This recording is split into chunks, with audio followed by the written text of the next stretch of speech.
এই ভিডিওতে আমরা আমাদের স্টোর কাস্টমাইজেশনটা দেখব কিভাবে আমাদের স্টোরগুলো আমরা কাস্টমাইজ করতে পারি।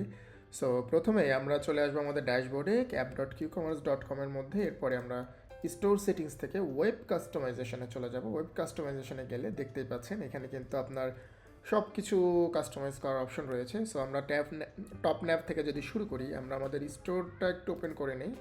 দেখতে পাচ্ছেন আমার কিন্তু একটা ব্ল্যাক টপ ন্যাব রয়েছে। সো আমি যদি চাই যে আমার ব্ল্যাক না, আমার হচ্ছে হোয়াইট টপ ন্যাপ নিব।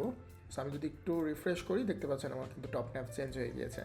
সো এরপরে আমি যদি চাই যে না, আমি টপ ন্যাপ নিবই না, সো আমি এটাও করতে পারি। নাম দিয়ে যদি আমি সেভ করি, তাহলে কিন্তু আমার টপ ন্যাপ নাই হয়ে গিয়েছে। সো এইভাবে আমি টপ ন্যাপ এই মুহূর্তে নিচ্ছি না, আমি হেডারে যাচ্ছি। হেডারে গিয়ে আমি দেখছি যে আমার কোন হেডারটা ভালো লাগে। সো আমি ওকে ফাইন, আমি এই হেডারটা আমি চুজ করছি। এই হেডারটা চুজ করে আমি যদি একটু সেভ করি, আমার হেডারটা কিন্তু এখন চেঞ্জ হয়ে যাওয়ার কথা। আমার হেডারটা কিন্তু চেঞ্জ হয়ে গিয়েছে।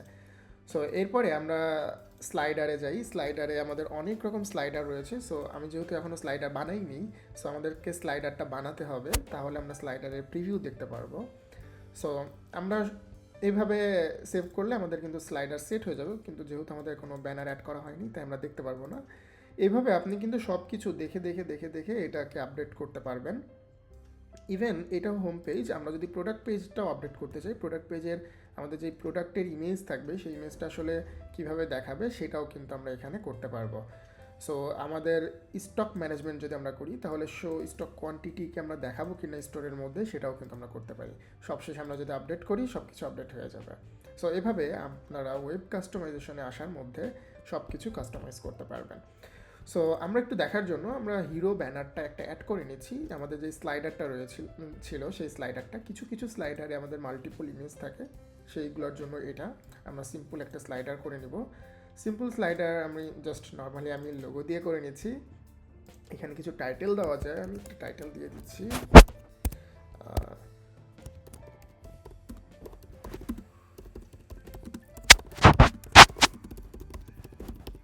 ওকে, সো আমি একটা বাটনের লিঙ্ক দিয়ে দিচ্ছি। বাটনের লিঙ্ক আমি মনে করলাম আমাদের শপ পেজে চলে যাবে, এবং বাটনের টেক্সট দিয়ে দিলাম শপ নাও।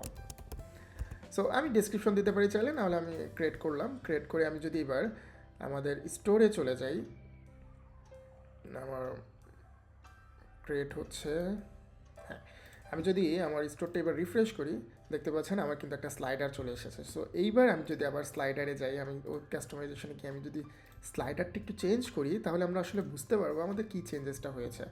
সো এবার যদি আমি একটু রিফ্রেশ করি, দেখতে পাচ্ছেন আমাদের স্লাইডারটা কিন্তু চেঞ্জ হয়েছে। সো এইভাবে আপনি কিন্তু আরও স্লাইডার অ্যাড করতে পারেন এইখানে। তারপরে প্রমোশনাল ভিডিও অ্যাড করতে পারেন এইখানে। আপনারা যে প্রমোশনাল ভিডিওটা আসলে কোথায় শো করবে, এই যদি দেখতে পারেন এখানে, যে এখানে আমাদের প্রমোশনাল ভিডিও নামে একটা সেকশন রয়েছে। সো এই যে এইটা কোথায় শো করে, এই নিচের দিকে দেখতে পাচ্ছেন এখানে একটা ভিডিও সেকশন রয়েছে, সেই ভিডিও সেকশনটাও প্রমোশনাল ভিডিও। সো আমরা আপাতত প্রমোশনাল ভিডিও অফ করে দিচ্ছি, আমাদের মডেলটা অফ করে দিচ্ছি, ট্রান্সফরমেশনটা আমরা চাচ্ছি না, ট্রান্সফরমেশনটা অফ করে সেভ দিয়ে দিচ্ছি। এবার যদি আমি সেভ করি, আমার কিন্তু পপটা আর আসতেছে না, মডেলটা, ট্রান্সফরমেশনটাও আর নেই। সো এইভাবে আপনি কিন্তু প্রত্যেকটা জিনিস ধরে ধরে কাস্টমাইজ করে নিতে পারবেন এখান থেকে। সো এই তো আমাদের কাস্টমাইজেশনের সকল কিছু আমরা জেনে ফেললাম, এবং আপনারা একটু এক্সপ্লোর করলে আরও সুন্দর করে কাস্টমাইজ করে ফেলতে পারবেন। আমাদের অনেক অনেক টেমপ্লেট রয়েছে, সেগুলো ইউজ করতে পারবেন। ধন্যবাদ।